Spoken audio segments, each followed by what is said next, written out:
Bonjour à tous, Guillaume Bonjour à tous. Solinski. Bonjour à tous ceux qui sont en ligne aussi. Guillaume Solinski et Hubert Brusset de donc Vim. nous allons vous accompagner pendant quelques minutes. On a pris 2h30 je crois. Ouais, à peu près. Donc vous n'aurez pas les bières tant que la session ne sera pas terminée. Il y a une démo, il y a tout un tas de choses. C'est super intéressant, restez jusqu'au bout. Donc on a choisi de faire la session à deux pour montrer la synergie de nos deux sociétés, NetApp plus Vim. Et on va voir lors de la présentation et de la démo comment on travaille ensemble et comment on peut, pour vos clients, si vous êtes partenaire, ou pour vos infrastructures, avoir une solution qui est la nouvelle Hybrid Availability. Et turquoise, vous l'avez compris, hein. Vert plus bleu, ça donne du turquoise. C'était le seul slide drôle de la session, vous inquiétez pas. En termes d'agenda, on va vous présenter nos sociétés, enfin pas dans le détail de tout ce qu'on fait, mais vous rappeler quelques basiques, on va dire, sur nos solutions. On va commencer par Vim. Ensuite, on va continuer avec NetApp. Alors, je ne vais pas vous parler de tout le portfolio NetApp, je vais juste vous parler de NetApp HCI, et on y reviendra après. Et après, Puis si t'es trop bazar, je prendrai les slides d'après. et donc ensuite, on va montrer comment on travaille ensemble en termes de protection de votre data center. Une petite démo, on va montrer les interfaces et comment on pourra backuper, utiliser les API qui sont communes, un environnement NetApp HCI. Ensuite, vous présenter quelques use cases et une session de questions-réponses. Dans les use cases, on est sur des infra-types. Et puis après, l'objectif, c'est de pouvoir échanger sur ces infras-là et puis voir en pratique comment ces synergies fonctionnent. Je te laisse la zapette. Ah, moi, la zapette. Alors, pareil, je vais pas refaire l'historique de Vim. Juste une petite question. Qui connaît Vim dans la salle? Est-ce que vous pouvez lever la main? Bon, c'est bien. Qui connaît pas Vim? Ah. Derrière la caméra, il y en a quelques-uns. Et Arnaud, tu triches, c'est raté. Juste deux, trois petits rappels. Côté Vim, dans tous nos produits, on va se baser sur trois piliers qui font partie de notre ADN. L'objectif de nos produits, c'est qu'ils soient simples. Et c'est ce qui a fait notre force, et c'est ce que reconnaissent nos clients. Mais par simple, ça veut aussi dire on ne veut pas que nos produits deviennent des usines à gaz. Donc on a des produits qui sont fiables, mais qui sont aussi flexibles. On a généralement dans nos produits, par use case, des produits qui répondent quelle que soit votre taille d'entreprise. Donc c'est pour ça qu'on a des produits qui sont fiables et flexibles. C'est le même produit, c'est la même base, et puis ça va s'adapter aux besoins des clients. Comment ça se met en musique? On parle de la Vim IT Platform. Je pense que c'est un mot que vous avez déjà dû entendre depuis un certain temps, surtout pour Pierre-François. Et cette IT Platform, c'est l'ensemble de nos différents produits. Elle se base sur l'historique de Vim, hein, c'est la partie backup et réplication. Mais pas que. Ça, c'est notre partie historique, c'est ce qu'on fait depuis le début, qu'on fait de manière innovante sur le marché de la virtualisation d'abord. Mais cette partie, elle a été complétée avec d'autres briques. Et donc, on a la partie virtuelle maintenant, la partie physique qui complète notre offre avec du x86, de l'AX, du Solaris. Oui, j'ai dit AX, j'ai dit Solaris. Et on en reparlera un petit peu tout à l'heure. On ajoute aussi la partie NAS dans cette partie physique à la sauce Vim, toujours avec cette agilité, cette simplicité qui fait notre force. On a aussi des produits pour la partie SaaS et pour la partie cloud. Je reviendrai un peu dans le détail pour la partie cloud tout à l'heure. Et on est aujourd'hui Vim plus NetApp. C'est le carré gris qui est ici depuis le début.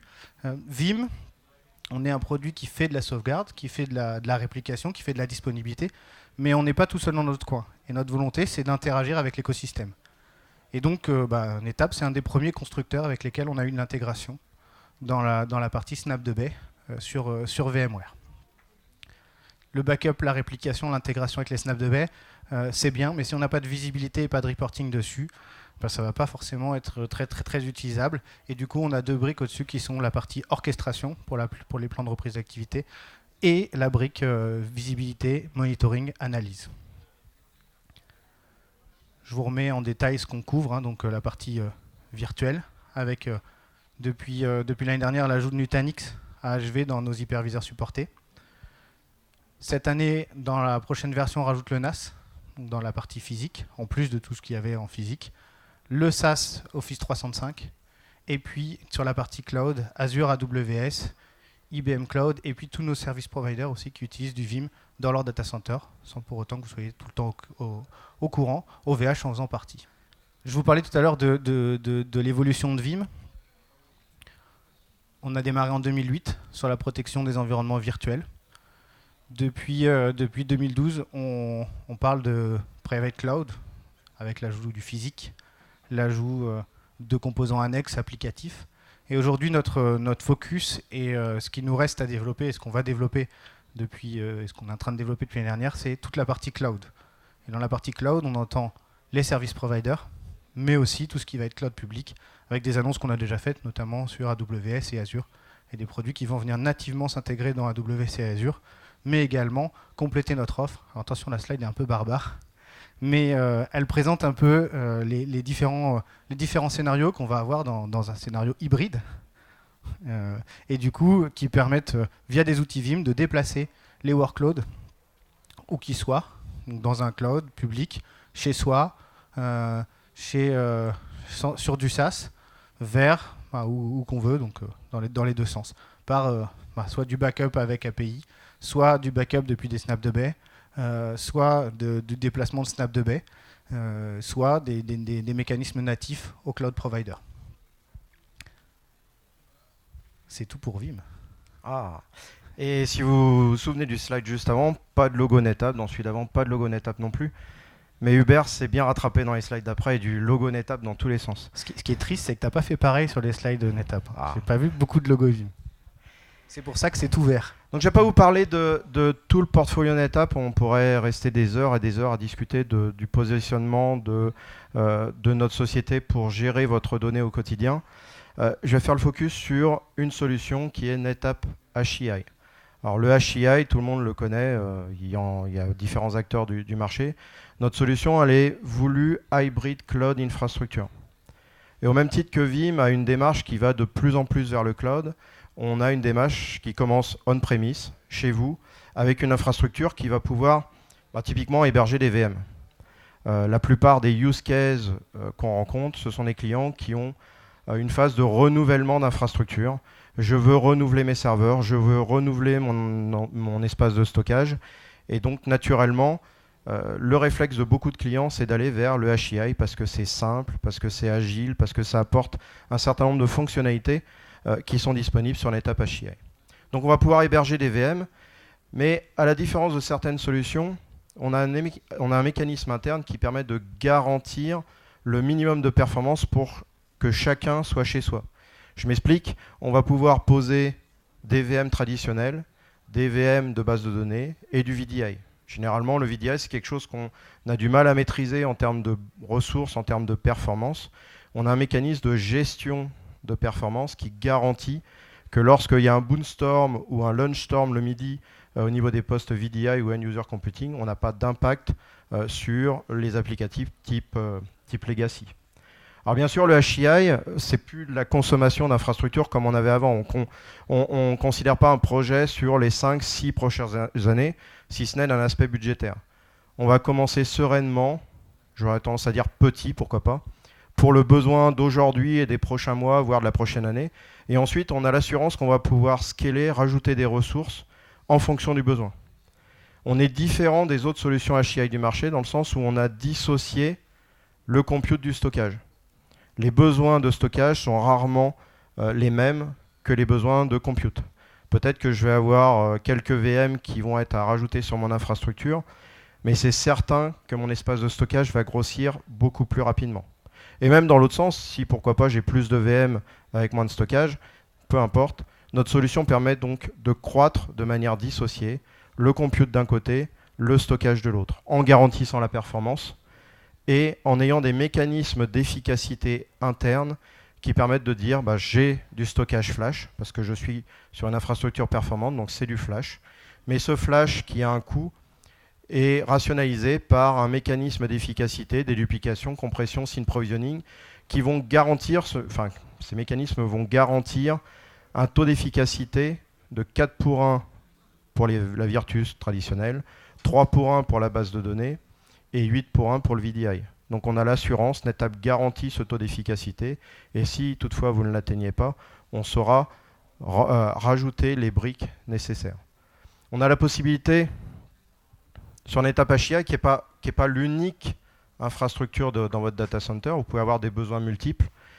On a également la possibilité de démarrer ONTAP dans une VM qui s'appelle ONTAP Select pour assurer les accès blocs pour les VM et les accès NAS pour les partages de fichiers, les exports NFS. On va dire que ça c'est le legacy, c'est l'infrastructure actuelle. Mais l'infrastructure actuelle, ce n'est pas simplement des VM. Ça peut être également des serveurs bare métal, des serveurs qui ne seraient pas virtualisés ou avirtualisables ou qui seraient sur une autre infrastructure de virtualisation ou alors dont la durée d'amortissement ne serait pas terminée. Un projet de renouvellement d'infrastructure, c'est pas je remplace tout du jour au lendemain, c'est je pense sereinement à comment remplacer les éléments qui sont en fin de durée d'amortissement pour que mon TCO soit le plus intéressant possible. Il ne faut pas que la solution coûte plus cher que ce que j'utilise actuellement. L'idée, c'est quand même de rationaliser les coûts. Et donc, on va pouvoir connecter ces serveurs existants ou des nouveaux serveurs pour des besoins particuliers, type certains ont des problématiques de licence par rapport à certains progiciels.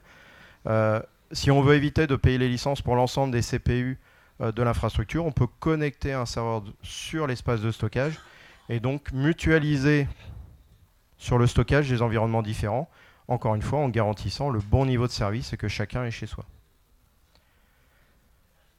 Donc une fois qu'on a passé ces infrastructures, on va dire traditionnelles, le monde change, les besoins changent et la VM qui était on va dire la nouvelle infrastructure qui devait être partout dans le data center bouge maintenant vers les microservices.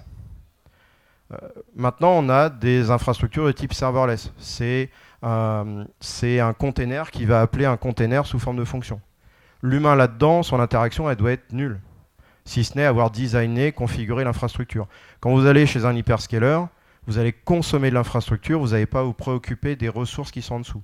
Et c'est exactement ce qu'on veut mettre à disposition sur notre infrastructure NetApp HCI, c'est un mode as a service. Alors ça peut être du IaaS, ça peut être du PaaS, peu importe le niveau d'intégration, ça peut être du simple script Python qui va utiliser nos API, ça peut être une intégration dans VMware avec VRA, ça peut être de l'OpenShift, peu importe le type d'intégration. Ce qu'on offre, comme les hyperscalers, c'est une plateforme, comme le disait Hubert, qui porte des API. Tout va être géré depuis les API, tout peut être automatisé, et donc on va pouvoir rentrer dans le mode qui peut aller jusqu'au DevOps, qui veut tout dire et rien dire. Et donc on a travaillé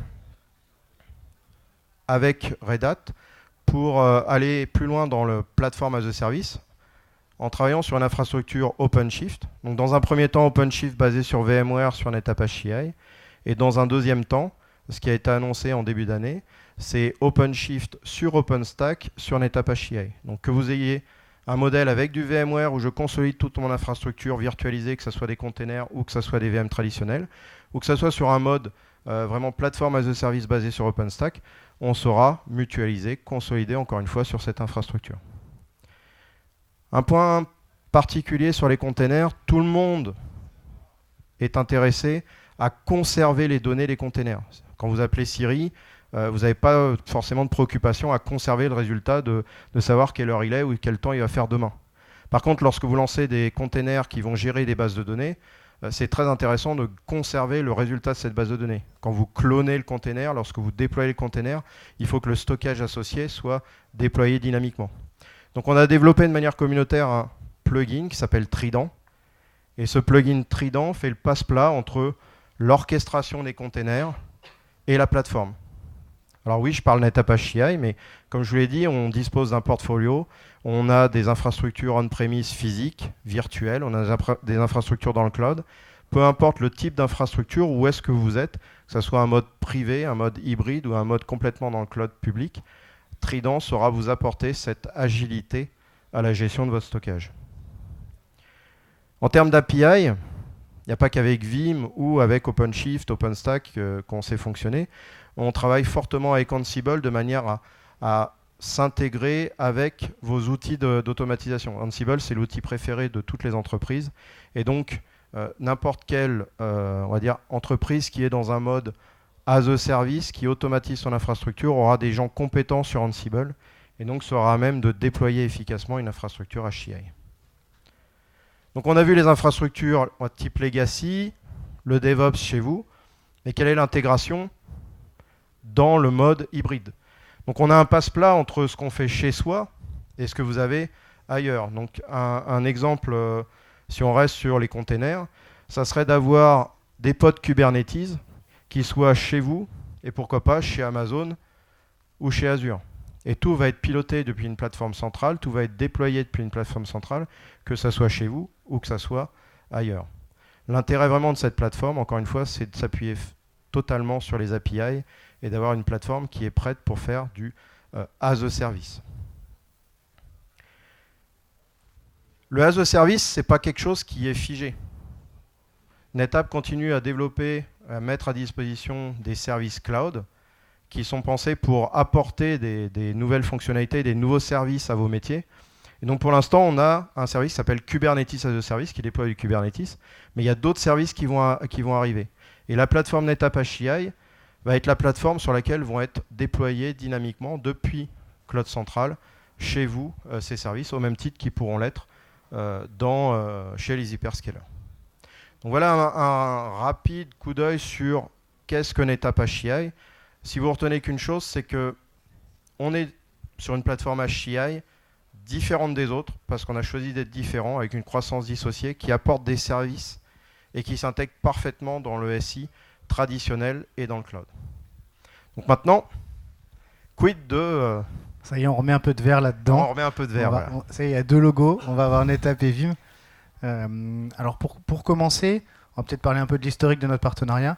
On disait Vim créé en 2008 et en 2014 on est rentré dans le programme NetApp et on a commencé à travailler avec ONTAP, l'intégration des snapshots de baies ONTAP, et ça a continué comme ça jusque là sur la slide c'est 2018, mais je vous parlerai tout à l'heure de la partie NAS, et dans la partie NAS on a aussi des interactions avec NetApp, donc sur les prochaines slides, il y aura des choses en 2019. Et on parle de l'historique de Vim parce que l'historique de NetApp, sinon ça allait jusqu'au sol et on avait trop de choses à raconter. Donc on va parler. On l'aurait mis dans l'autre sens. Ouais. Je vous ai pas parlé de la Data Fabric. La Data Fabric, c'était une idée il y a quelques années, c'est devenu une réalité. C'est votre donnée vous appartient et elle ne doit pas être forcément liée à une infrastructure. C'est pas l'infrastructure qui dicte le positionnement d'une donnée, c'est son besoin. Si j'ai une donnée de type décisionnel, j'ai besoin d'être sur un stockage super performant, super rapide, avec des CPU qui vont bien, le serveur qui va bien. Si à l'inverse, je suis sur une donnée de type archivage, peut-être que j'aurai même pas de serveur et que cette donnée, elle sera sur du disque, pourquoi pas Glacier, S3 ou autre. Et donc, dans le positionnement de cette donnée, on a donc tout un tas d'infrastructures. On a un portfolio chez NetApp qui s'intègre parfaitement avec le portfolio de Vim et qui permettent d'utiliser la donnée de manière primaire sur des entités NetApp, sur des infrastructures NetApp, et de les protéger pour du backup, pour de la réplication, pour plein d'autres choses. La disponibilité, on a eu de la chance, ça tient sur une slide quand même, parce que le portfolio est assez important, mais... Ouais, le logo Vim est grand quand même.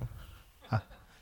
Il y a le logo NetApp là. Ah, Donc effectivement, on a voulu commencer par cette slide-là, Vim plus NetApp, en dehors du partenariat, pour montrer que dans toutes les couches de la stack NetApp, il peut y avoir de l'intégration Vim. Et donc on va avoir de l'infrastructure, de l'hybride, mais un point de pivot pour la gestion et la disponibilité qui va être du Vim. Je vous ai parlé beaucoup de HCI, mais effectivement, notre OS traditionnel, ça reste ONTAP. Alors, à une époque, ça s'appelait Data ONTAP. Après, ça a été Cluster ONTAP. Bon, maintenant, on l'a renommé ONTAP, tout simplement. Ce qu'il faut savoir, c'est que les intégrations de Vim avec NetApp ne sont pas liées uniquement à NetApp HCI, mais comme l'historique l'a présenté, l'intégration a d'abord été sur ONTAP et permet bien sûr de gérer les snapshots de baies, de gérer les réplications type SnapMirror ou SnapVault, que ça soit sur ONTAP ou que ça soit sur NetApp HCI. Et de tirer parti des snapshots pour faire de la restauration. C'est-à-dire notre intégration avec les baies NetApp, elle n'est pas que dans le sens Vim NetApp. On est aussi capable de tirer parti des mécanismes NetApp, des snaps de baies, c'est le dernier, pour aller restaurer de la donnée, des fichiers dans des VM, la VM complète, des fichiers des VM, ce genre de choses, directement depuis des snaps de baies qui ne sont pas orchestrés par Vim. Si on revient sur NetApp HCI, je vous l'ai dit, je vous le redis, on est sur une dissociation entre le compute et le stockage. Ce que je vous ai peut-être pas dit, et il y en a peut-être qui n'étaient pas au courant, on repose totalement sur une infrastructure VMware. On ne veut pas que vous ayez à envoyer vos équipes IT en formation sur un nouvel outillage. Il faut que ça soit simple, c'est pour ça qu'il y a les API pour pouvoir automatiser. Mais si on n'est pas sur un mode d'automatisation, on va rester sur quelque chose de connu, c'est-à-dire le vCenter. Tout est administrable depuis le vCenter. Ça tombe bien parce que nous, le vCenter, on connaît bien aussi et on s'intègre bien avec les environnements VMware. Et si on regarde en termes d'intégration depuis Vim, qu'est-ce qui intéresse Vim ? Effectivement, c'est discuter avec la baie en dessous pour pouvoir envoyer des API pour prendre des snapshots et ensuite les gérer d'une manière ou d'une autre. Mais également s'intégrer avec le vCenter pour regarder ma VM, comment je peux la protéger. Parce que ce qui vous intéresse au final, c'est pas simplement de protéger des disques ou des disques, on va dire, des baies NetApp. Ce qui vous intéresse, c'est de protéger vos VM et les données de vos VM. Du coup, on retrouve l'infrastructure HCI avec ses nœuds compute, ses nœuds de stockage. C'est flexible. Et côté protection sur Vim, on le disait, ça va être une intégration avec la partie et la couche VMware. Et donc, on va avoir les mêmes mécanismes que ceux qu'on a avec ONTAP, avec d'autres constructeurs. Si je vous parle d'intégration Snap de baie, ça vous parle ? Tout ce qui va être sur ce schéma, on voit quelque chose d'assez intéressant. C'est aussi le Direct SAN Access, donc la lecture directement depuis la baie, sans ressortir par une VM, sans ressortir par des cartes réseau pour aller lire la donnée. C'est des choses qu'on fait nativement avec ONTAP, avec HCI. Si je vous parle d'Explorer, côté Vim, on peut lever la main ceux qui connaissent. Francis, c'était facile. Et donc les Explorers, ça permet de restaurer des données. C'est quelque chose qui permet de simplifier la restauration des données. Donc on en a un certain nombre pour les données applicatives qui sont notées là, Exchange, SharePoint, Active Directory, SQL, Oracle. On sait aussi le faire depuis les fichiers, mais ce qui est intéressant dans le cadre de nos alliances avec les baies NetApp, c'est qu'on est également capable d'utiliser ces Explorers directement depuis des snaps de baies. Donc NetApp, sur leur baie, ils ont planifié par exemple un snapshot des volumes tous les quarts d'heure. Quand vous n'avez pas ces Explorers, pour restaurer une donnée depuis la baie NetApp, il va falloir remonter le volume dans VMware, ensuite resigner la LUN potentiellement, remonter la VM et aller chercher les données dans la VM. Avec ces Explorers et cette intégration Snap de baie, vous dites je veux restaurer les données de la VM qui est listée, et puis vous restaurez votre fichier dans la VM sans avoir rien à vous occuper derrière. C'est Vim qui va tout gérer. Sans agent. Sans agent, oui, c'est vrai. C'est magnifique. On peut aller plus loin aussi.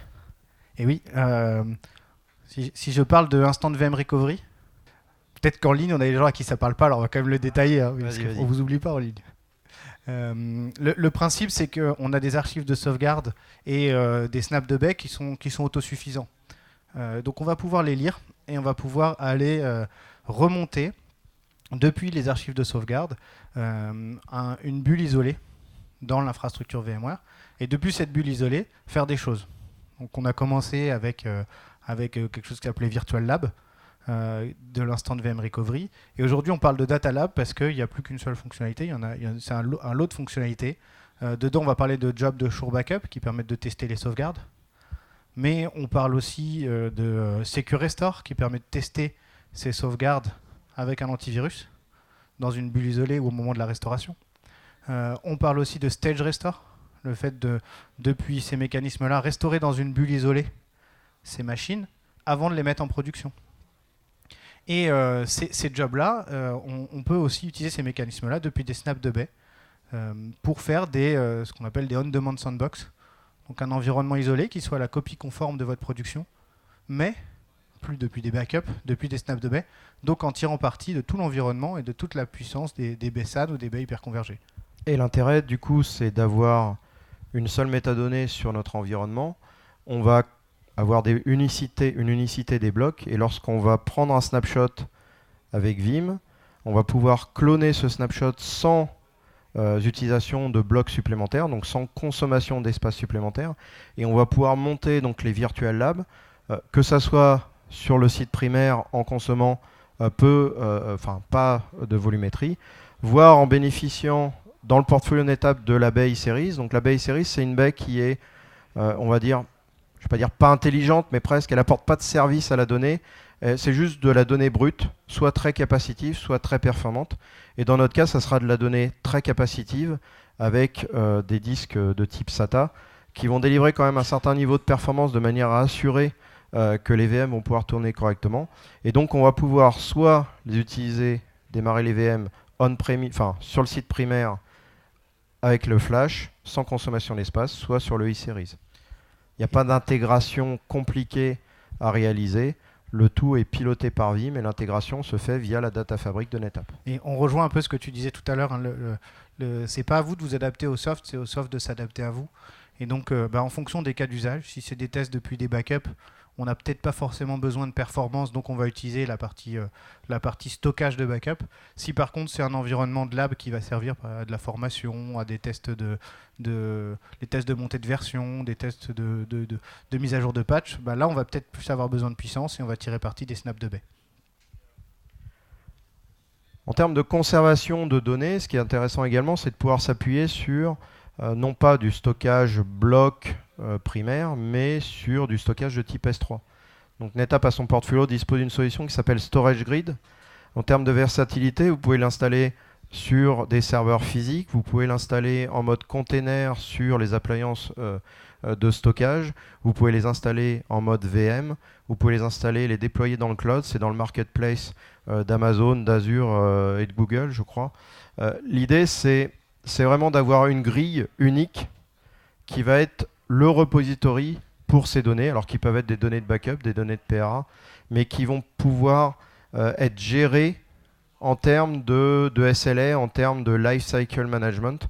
On va pouvoir dire, voilà, par exemple, cette donnée, dans un premier temps, elle va être conservée sur 2 copies, sur du disque rapide, mais ensuite, elle va être conservée en une seule copie, peut-être sur un site déporté chez un service provider, et peut-être qu'à terme, je vais la mettre sur du stockage très très lent, capacitif, dans le cloud. Et tout est géré de manière dynamique. Et donc, avec Vim, on va s'appuyer sur cette grille pour poser les backups de type archive et les conserver on-premise ou dans le cloud sur un très long terme. Et cette slide est assez importante parce que c'est la première slide NetApp où tu as rajouté le logo Vim. Yes. Du coup, je vais vous parler un petit peu de comment on stocke en objet et comment on tire parti du stockage objet avec Vim. Du coup, il faut qu'on passe à la slide suivante. Vous avez dû entendre parler du Vim Cloud Tier. Là, c'est là. Normalement, si je pose la question, est-ce que vous avez entendu parler du Vim Cloud Tier, on peut perdre des mains, parce que c'est un peu plus récent. Côté gestion de ces repositories de sauvegarde, généralement, et comment ça se passait avant, j'ai différents types de stockage, et puis je vais associer ça à des repositories de sauvegarde, et du coup, pour gérer mes jobs de sauvegarde, je vais avoir un job qui va aller envoyer ces données sur du stockage type appliance de déduplication parce que j'ai pas besoin de puissance.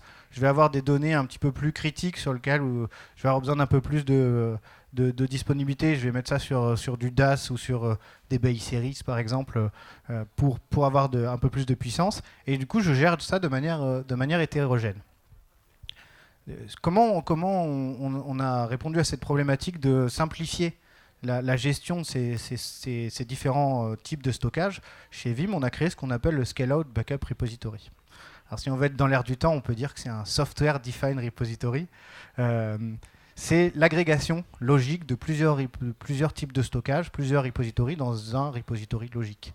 Et donc, je vais mettre tous mes jobs à pointer vers ce repository ici, et puis je vais dire je veux que mes données soient réparties, les données froides par exemple sur l'appliance de déduplication, mes données un petit peu plus critiques, mes incréments sur du stockage beaucoup plus performant.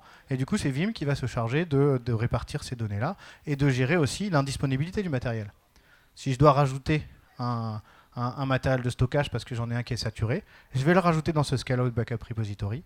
Et du coup, on va pouvoir automatiquement répartir les choses. Ça va bien avec NetApache, et vu qu'on va scaler, on va rajouter des nœuds et donc tu auras besoin de plus de capacité pour la destination de tes backups. Je pourrais avoir X e-series derrière tout ça. Et du coup, chacun ayant sa limite de capacité, je pense que ce qu'il faut, mais on ne sait jamais, on va avoir un seul repository global. Et dans cette logique de software defined, entre guillemets, ou de centraliser tout sur un objet, on a intégré un système qui s'appelle le Capacity Tier ou le Cloud Tier, qui permet de connecter du stockage objet à ce Scale-out Backup Repository. Et donc ensuite, de pouvoir déplacer une partie de ces données vers du Scale-out Backup Repository, vers du Capacity Tier. Comment on le fait? On va passer à la suivante. Dans la version actuelle, on déplace des données. Donc on est vraiment sur un mécanisme d'archivage. Et donc on va dire, on déplace une chaîne complète, une fois qu'elle est scellée, on la déplace vers le stockage objet. Ça ne veut pas dire qu'on ne peut plus l'utiliser, ça ne veut pas dire qu'elle est plus restaurable et on ne peut plus la copier, ça veut juste dire qu'on déplace une chaîne complète et qu'on est sur un mécanisme d'archivage. Ce qu'on rajoute dans la V10, c'est la possibilité de copier les chaînes. Dès qu'elles arrivent sur le repository primaire, donc dans ce scale-out, elles vont automatiquement être transformées en objets et copiées vers le scale-out, vers l'extend de S3 du scale-out. Et du coup, ça nous permet de rajouter des scénarios d'usage à Vim, notamment le fait que dans un scénario classique, j'ai une chaîne de backup. Et on ne sait pas pourquoi, il y a un cryptolocker, ou alors quelqu'un qui a supprimé un des fichiers. Potentiellement, ce qui est derrière dans la chaîne est plus utilisable. Si j'ai ma copie en S3, j'ai toujours ce capacity tier et donc cette donnée qui est dans le storage grid qui est utilisable. Et je vais pouvoir utiliser les blocs qui sont ici pour remplacer le fichier qui a été supprimé, corrompu ou modifié on-prem. C'est pareil, si je perds tout un extent, je vous parlais du scale-out tout à l'heure, il y a plusieurs extents, plusieurs types de repositories. Mettons que mon appliance ne soit pas d'une étape et que du coup elle tombe en panne. C'est possible. Je suis sans voix. Voilà, il y a 3 étapes et une qui n'est pas étape. Elle est tombée en panne. J'ai perdu toute une chaîne et du coup il va falloir la restaurer ou si je n'avais pas cette copie vers du capacity tier, je pourrais pas restaurer ce qui est dans ce repository là. Le troisième cas d'usage, c'est encore pire. J'ai tout perdu. Voilà, il y avait les 3 étapes, elles sont tombées. Là. Je suis désolé. Là. Mais là, il s'est passé quelque chose sur le site. Je suis gentil, j'ai pas mis des logos là. Tu voulais des logos, mais j'ai pas mis des logos d'étapes parce que sinon, on était mal. Et du coup, là, je vais pouvoir tirer parti du stockage objet, toujours. Et puis le dernier, je vous parlais des archives de sauvegarde Vim. Elles sont autosuffisantes, les archives de sauvegarde classiques. Mais ce qu'on écrit dans l'objet est aussi autosuffisant. Et ça, c'est assez important parce que il y a beaucoup de systèmes qui savent offloader dans du stockage objet, mais qui gardent toutes les métadatas et tout l'index chez eux.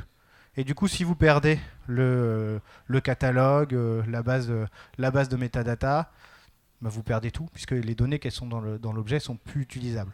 Ça, c'est pas possible avec Vim, puisque tout ce qui est dans le capacity tiers est autosuffisant. Ce qui veut dire que j'ai juste à remonter un backup server, à reconnecter mon storage grid ou mon S3 compatible et je récupère ma donnée.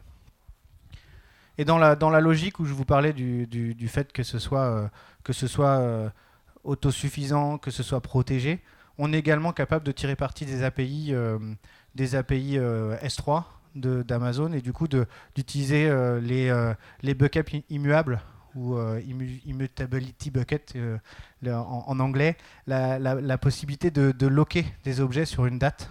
Ce qui fait que quand c'est écrit dans l'objet, même si l'administrateur du bucket veut supprimer les données, veut supprimer le bucket, ce ne sera pas possible parce que sur l'objet que nous, Vim, on a écrit, il sera indiqué qu'il n'est pas possible de le supprimer avant telle date. Et du coup, on retrouve comment ça s'interface avec du NetApp. Et donc, tout ce qu'on sait faire dans le cloud, on pourra le faire également sur du storage grid parce qu'on est sur le même type d'accès, de protocole, c'est du S3.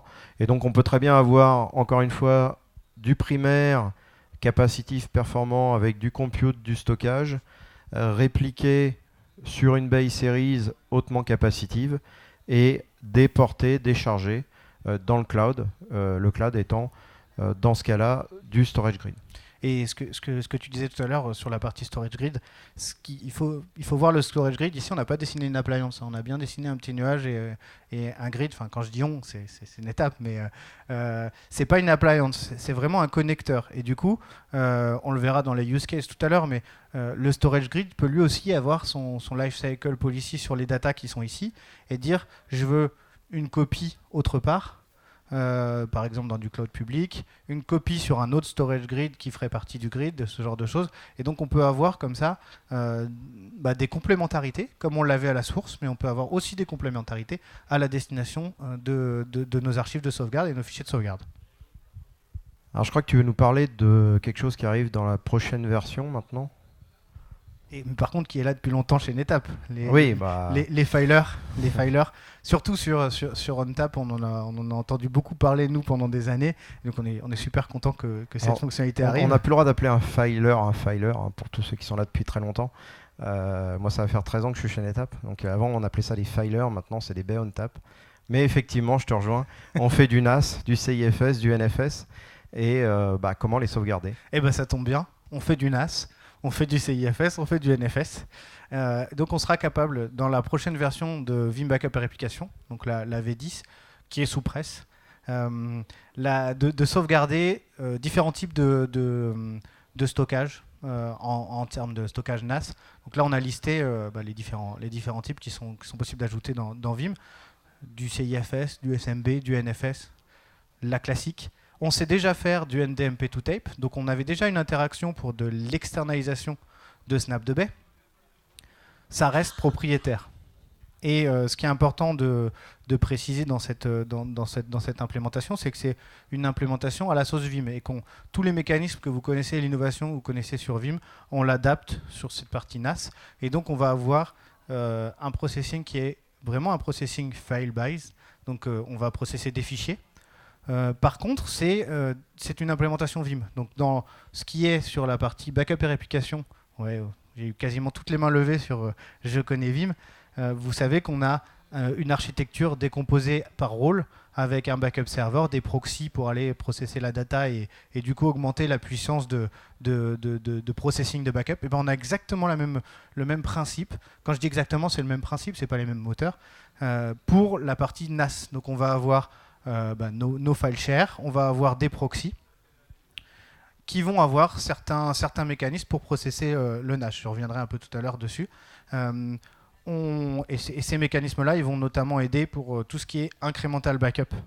Pour tout ce qui est incremental backup, on ne va pas se fier à ce qu'il y a dans les backups. Donc on n'a pas besoin de relire tous nos backups pour faire une incrémentale. On ne va pas non plus utiliser les bits d'archivage sur les fichiers parce que c'est pas très fiable et puis il n'y a pas ça partout. Donc on va utiliser nos mécanismes et j'y reviendrai tout à l'heure. Et par contre, ce qui est intéressant, c'est que pareil, je vous ai parlé du stockage des fichiers Vim. Sur cette technologie NAS, on ajoute une nouvelle façon de stocker les fichiers. Et du coup, on peut scaler pareil sur des pétabytes de data. Et c'est une version bêta qui est actuellement en test en interne et chez des clients. Et on a des excellents retours là-dessus, sur le fait que ça scale bien, que les incrémentales, ça passe super bien, là où d'autres avaient un peu du mal. Donc sur votre site primaire, soit vous avez une infrastructure ONTAP avec des machines physiques, soit vous avez une infrastructure type as a service HCI, dans lequel vous allez démarrer une VM ONTAP Select qui va vous permettre d'avoir tous les services NetApp. Ou maintenant, ce que vous avez également, c'est ONTAP Cloud qui vous permettent d'avoir les informations, les accès, on va dire NAS, chez vous et ailleurs. Et le tout, effectivement, va pouvoir être pris en considération par Vim et backupé, historisé, comme pour toutes les autres données. Ce qui est sympa, c'est qu'on n'a pas fait de révision complète des slides, mais il fait les transitions comme si tu connaissais les slides par cœur.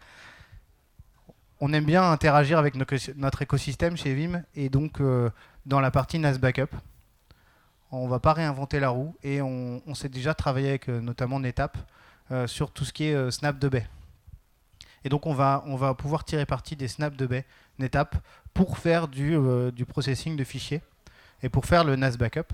Ça répond à beaucoup de use cases, mais un des use cases assez importants, c'est que si je sauvegarde un share SMB où il y a des fichiers ouverts, les fichiers ouverts, on ne peut pas les processer comme ça, puisqu'ils sont lockés. Et donc on va pouvoir tirer parti de deux mécanismes. Le premier, c'est VSS quand on a un filer SMBv3, et un filer SMBv3 en dessous de 64 Tera, sinon on n'a pas les snapshots VSS. Et le deuxième, c'est les baies où il y a des storage snapshots, et on peut après accéder au storage snapshot. Et là, si tu appuies sur le bouton, normalement, il y a ton petit logo qui apparaît. Oui, parce que la gestion des snapshots chez NetApp, alors ça fait quelques années que je fais plus du ONTAP, je fais plus que du HCI, mais je crois que la dernière version d'un volume ONTAP, c'est plus de 1000 snapshots qu'on peut conserver à la source. Donc on a une possibilité de prendre énormément de points de restauration, bien sûr sans contrainte sur les accès, sans des pénalités de performance, ni consommation d'espace. Après, qu'est-ce qu'on en fait de ces snapshots ? Donc le principe reste le même. S'il n'y a pas de NetApp, ça arrive. On va pouvoir sauvegarder quand même ces fichiers ouverts, parce qu'on va faire un retry et puis on va repasser sur les fichiers quand ils seront fermés. Par contre, quand on a des baies NetApp qui gèrent les snaps de baie, en fait, on va juste indiquer l'emplacement sur la baie où on va pouvoir monter les snapshots. Donc là, c'est un exemple d'une baie NetApp où c'est dans le dossier _tilde snapshot /backup, et donc ensuite on va retrouver nos différents snapshots. Et le principe, c'est que on va pouvoir lancer un snap de baie avant de faire le backup, et ensuite aller dans ce répertoire pour accéder au snap de baie et donc au fichier, et donc faire notre sauvegarde de fichier, mais sans impacter la partie file. On retrouve le petit logo NetApp. On va les compter à la fin. Je vais rentrer un peu plus dans le détail de l'architecture NAS, comment ça fonctionne. Donc j'ai ma source, mes différents types de NAS. Là, vous retrouvez les logos Windows, Linux, parce que dans une infrastructure Vim, on peut ajouter des serveurs Windows et des serveurs Linux en manage par Vim. Et donc, on sait déjà pousser des choses sur ces serveurs. On a déjà des data movers qui peuvent être présents sur ces serveurs. Et donc, on va pouvoir tirer parti nativement des mécanismes Vim sur ces serveurs-là. Donc, si typiquement vous avez un serveur Windows qui est managé dans Vim, vous pouvez le backuper avec les agents, mais vous pouvez aussi tirer parti de la fonctionnalité NAS pour backuper les fichiers, avoir un système de gestion des archives, gestion des versions, parce que c'est aussi ça qu'on apporte avec la sauvegarde NAS. Ensuite, je vais avoir un certain nombre de files proxy. Donc, tout comme les proxys pour la partie VMware, la partie Hyper-V, j'ai des proxys pour les files. Et ces proxys, en fait, ils vont eux avoir un coordinateur, mais ils vont surtout avoir un cache. Ils vont gérer un cache qui lui, liste les différents fichiers et liste ce qui a changé ou ce qui n'a pas changé au moment où on va faire notre incrémental. Donc, la première fois qu'on va faire une sauvegarde, on va lister les fichiers, on va faire un hash, on connaît les différents fichiers, leur hash, ou les différents folders, parce que de temps en temps, ça ne sert à rien de lister tous les fichiers. On peut aussi avoir un hash sur le folder. Et du coup, c'est ces file proxy qui vont connaître ce qu'ils ont à backuper. Et du coup, pour l'incrémental, ce qui a changé aussi. Une fois qu'on a fait ça, je processe mes files et on les envoie dans un stockage, dans un repository de sauvegarde qu'on appelle le repository de rétention à court terme. Ça peut être Uniseries. Ça peut être Uniseries. Ça peut être tout type de repository Vim Backup et Réplication. Donc, mais Uniseries. Mais Uniseries, c'est encore mieux. Et on peut l'envoyer vers une autre destination. Donc on va pouvoir faire une copie de cette partie short-term rétention pour avoir une copie sur un autre site, par exemple. Et une fois que ça c'est fait, on va pouvoir avoir aussi une long-term rétention de l'archive vers de l'objet. Ou autre chose, mais là... Du storage grid. Du storage grid, par exemple. En plus, ça tombe bien dans les use cases tout à l'heure, on est là-dessus. Tout ça peut être managé et va pouvoir interagir avec Vim Backup et Réplication, console unique pour gérer tout ça. Pour les restaurations, on va pouvoir proposer de la restauration aussi self-service dans l'Enterprise Web Enterprise Manager. Et puis tout ça est complété par la partie visibilité, la partie reporting avec Vim1. Et donc avec ce mécanisme-là, on va apporter un système de je sauvegarde où je veux, je peux avoir une copie où je veux.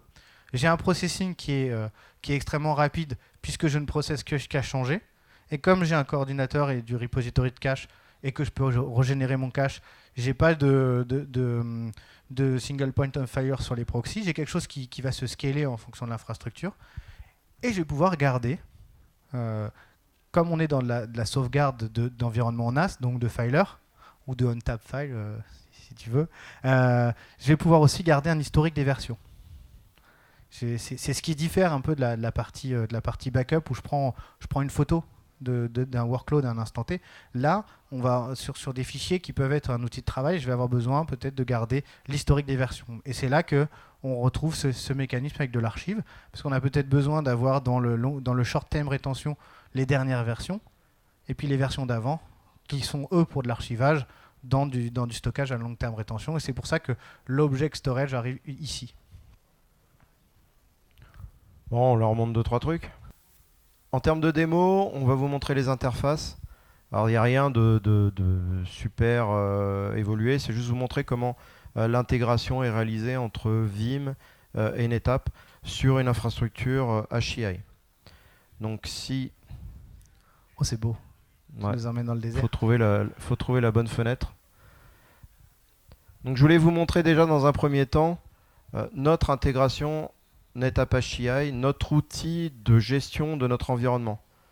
Rien de nouveau, comme je vous l'ai dit, c'est depuis le vCenter qu'on va opérer toutes les configurations.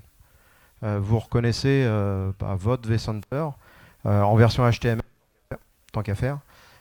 Dans votre vCenter, on va déployer un plugin qui permet de gérer le provisionnement des données. On va gérer les data stores. Je crée un data store, je vais lui donner une classe de service. Je vais pouvoir ensuite pousser des VM sur ce data store. Rien de spécifique pour un administrateur d'environnement VMware. L'intégration va, en termes de VMware, va au niveau de toutes les couches. Si vous êtes intéressé par un niveau de service pour vos VM, on peut aller utiliser les mécanismes SIOC, Storage IO Control de VMware.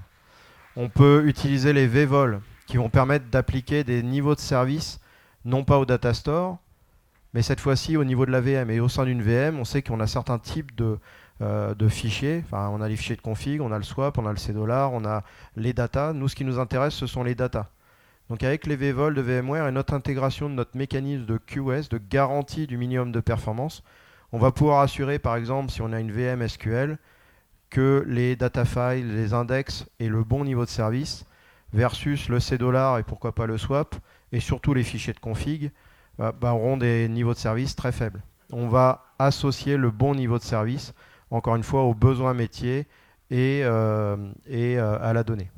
Donc on va pouvoir gérer effectivement tout l'ensemble de la configuration depuis un seul plugin.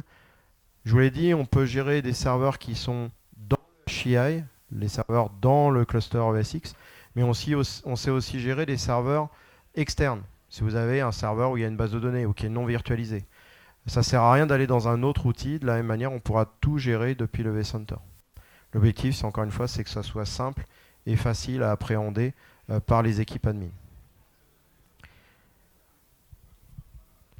Ce qui est sympa, c'est que j'aurais pas à revenir là-dessus, puisque tout ce que tu viens de dire, Storage IO Control, l'intégration avec un plugin vCenter et les vVol, c'est aussi des choses qu'on fait nativement avec Vim. Et du coup, on a exactement les mêmes principes pour manager du Vim et puis tirer parti des mécanismes VMware. Donc là, on est connecté sur le showroom de NetApp à la Défense et sur une VM Vim que j'ai déployée sur l'infrastructure NetApp HCI. Donc c'est une VM comme les autres, sauf qu'elle va apporter des services pour protéger notre environnement. Donc déjà, le premier coup d'œil qu'on peut lancer, c'est sur Storage Infrastructure. On peut voir qu'on a les intégrations avec ONTAP, avec SolidFire, avec NetApp HCI. À tous les endroits où on va pouvoir poser des données primaires, on aura une intégration de manière à utiliser les snapshots de baies. On ne veut pas utiliser le snapshot VMware parce qu'on ne veut pas mettre les logs sur le file system, on ne veut pas avoir une déperdition de performance. Le seul moyen de ne pas utiliser le snapshot VMware, c'est d'utiliser le snapshot de la baie. Et donc on a une intégration au niveau des API. Et si on veut, on peut même tirer parti des deux, c'est-à-dire avoir un snapshot VMware, puis un snapshot baie. Comme ça, on a le meilleur des deux mondes. Pour autant, quelques secondes après le snapshot VMware, on commit le snap de baie. Alors, est-ce que c'est simple à déployer ? Non, vous allez dans Storage Infrastructure, vous ajoutez une nouvelle entité, vous donnez quel est l'OS, est-ce que c'est ONTAP, est-ce que c'est une étape. Et une fois que vous avez donné ce renseignement, vous avez juste à donner les credentials pour se connecter et automatiquement tout va être découvert. Ici, je n'ai pas été renseigné tous les volumes de mon étape HCI, ils ont été directement intégrés dans l'outil. On peut même faire un edit storage ensemble, hein. C'est le même wizard qui fait l'ajout et la modification d'un stockage. Quand on doit ajouter quel que soit le stockage, que ce soit d'une étape ONTAP ou du HCI, on met l'adresse IP ou le nom du cluster. Ensuite, un login mot de passe. Les credentials, quoi. Voilà, credential, le port si on l'a changé, ça arrive. Et vous voyez, saving NetApp element. Ensuite, on va aller rechercher tous les volumes qui sont sur ce NetApp. Alors en l'occurrence, NetApp HCI ne sait faire que du iSCSI. Si on fait le même wizard sur ONTAP, vous aurez l'ensemble des protocoles possibles, que ce soit file ou que ce soit block ou FC. Et comme on est sympa, comme on sait que c'est du HCI, on a grisé les deux autres options. Donc forcément, c'est de l'iSCSI. Une fois que ça c'est fait, c'est marqué en plus. Hein, à chaque fois, quand on va finir, on va scanner toutes les LUN et on va les afficher dans Vim. Voilà, c'est fait. Une fois que c'est réalisé, c'est pas simplement ce que vous allez réaliser dans Vim qui va être reporté. Typiquement, on peut prendre des snapshots au niveau d'un volume ou au niveau d'un data store sur NetApp HCI. Et lorsqu'on va aller browser les différents volumes, on va pouvoir récupérer des snapshots qui auraient été pris bien sûr par Vim, mais des snapshots externes, et les utiliser, les prendre en considération pour restaurer. Pour restaurer. Et la question qu'on me pose souvent, c'est sympa, on a ajouté notre NetApp dans Vim, mais moi j'ai 60 000 VM à backuper, j'ai déjà créé tous mes jobs parce que j'avais autre chose avant de passer sur NetApp. Et est-ce que je vais devoir modifier tous mes jobs ? Mais non. À partir du moment où on a ajouté la baie dans Vim, nous, côté Vim, on va automatiquement détecter la baie, détecter les LUN connectés, et du coup, quand on peut, parce que c'est possible qu'il y ait du stockage NetApp et du stockage local sur les ESX, quand on peut, on va automatiquement tirer parti des snaps de baie.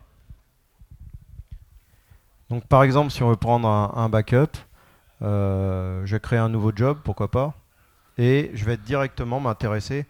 Ce qui vous intéresse, c'est pas forcément, encore une fois, le stockage, c'est la VM. Donc on va s'intéresser à la VM et on va pouvoir browser. Donc bien sûr, il y a une intégration avec le vCenter. On retrouve le vCenter, mais on peut aussi browser par Datastore et donc sur les baies NetApp directement et dire je veux prendre tout le volume et je veux sauvegarder tout le volume. Donc si je prends par exemple une VM, on aime bien la VM Grafana, je sais pas où elle est dans le Datastore 01, je crois, là non ? Ouais. Juste en dessous. Ah mais je suis retourné dans le Datastore. T'étais pas loin. Mais là, tu es encore sur la vue storage. Ouais. Ah voilà, je clique pas au bon endroit. Grafana, elle est ici. Notre VM Grafana. Et donc je clique sur Next. Là, j'ai l'option soit de l'envoyer vers mon repository de sauvegarde, en tirant parti des snaps de baie, puisque j'ai déjà ajouté ma baie HCI dans mon Vim. Mais j'ai une deuxième option qui est apparue, c'est utiliser le NetApp Element Snapshot, et donc de conserver le snapshot sur la baie. Ce qui veut dire qu'on peut avoir une combinaison des deux. On peut très bien avoir toutes les nuits un backup qui irait sur du e-series, qui irait sur un backup repository traditionnel, et potentiellement, toutes les 2 heures ou moins, tirer parti des snaps de baie et les conserver sur la baie NetApp. Bon, y a Noam qui nous demande de faire vite là parce que il ne reste qu'une minute. Donc Ah, on va, ah on non, va je crois que avancer. tu disais que c'était bien. C'est bien. Allez, on continue. On continue, on se dépêche. Et donc, une fois que ça c'est fait, les options Vim sont les mêmes. Hein. On va tirer parti des snaps de baie pour faire ce backup. Tu peux faire run. Bah, tu peux faire run là. Start.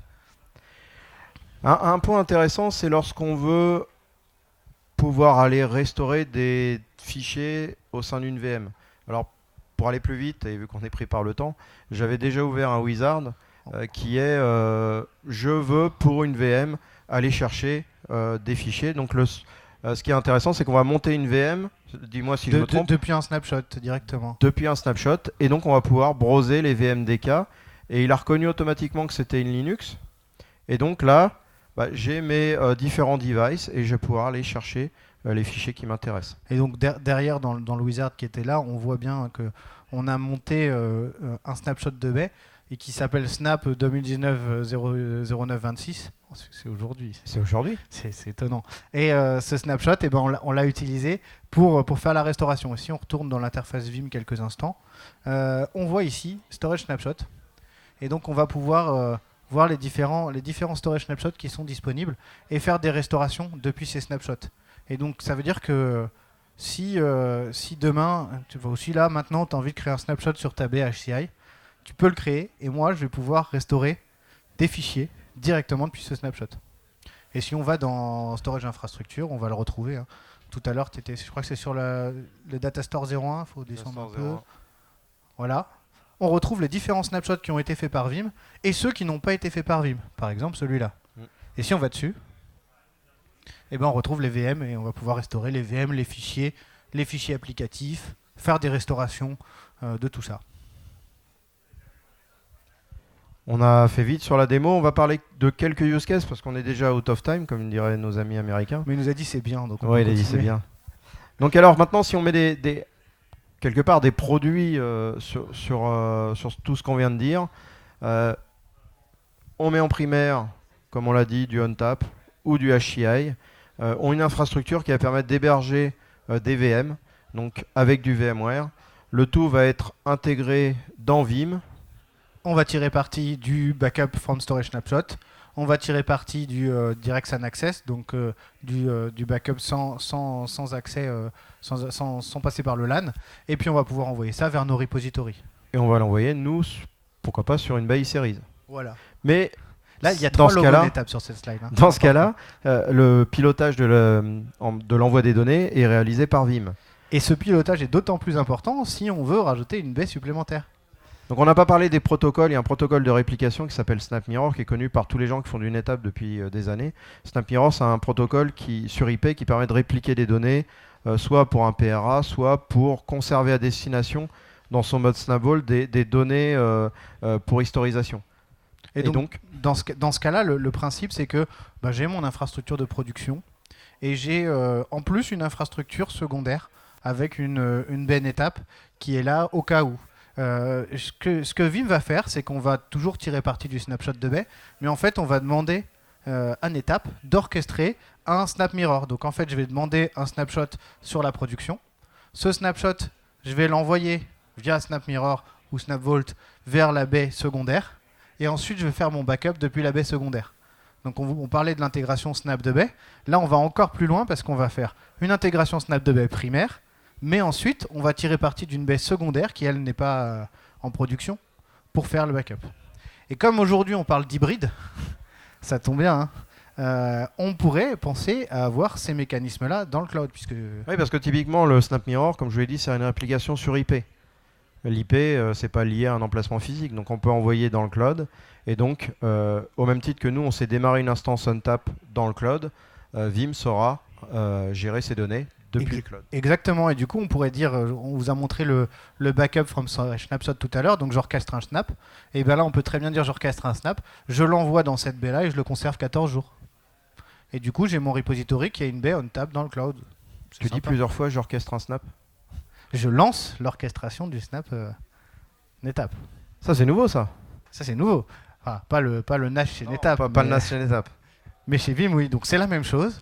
Sauf qu'en plus de ça, je vais pouvoir faire une sauvegarde, en l'occurrence, d'un NAS backup sur du HCI par les mécanismes Vim, toujours en tirant parti du snapshot de baie. Voilà, ça se complique, mais c'est très simple, en fait. C'est pour savoir si on vous suit toujours. Bon, allez, on termine là-dessus. Là, le principe, c'est que je tire toujours parti du snap de baie. En plus, je l'envoie vers du Snap Mirror, Snap Vault. Je vais tirer parti de la seconde baie pour faire le backup. Je l'envoie vers un repository primaire. Jusque-là, ça va. Et j'ai de l'externalisation de l'archive de la copie vers de l'objet. Ces deux éléments, le repository primaire comme le stockage objet, pourrait être en plus répliqué vers du cloud. Répliqué, copié en fonction des policies que NetApp orchestrerait. Alors bien sûr, le jour où vous mettez ce type d'infrastructure en place, on est là pour vous aider, ne vous inquiétez pas. Même si c'est la première, on est là aussi. En espérant ne pas avoir dépassé trop le temps. On est bon ? On est plus bon là, je crois. Bon, on va vous laisser. Merci à tous. Et puis bonne soirée. Et puis n'hésitez pas, on est là ce soir s'il y a des questions.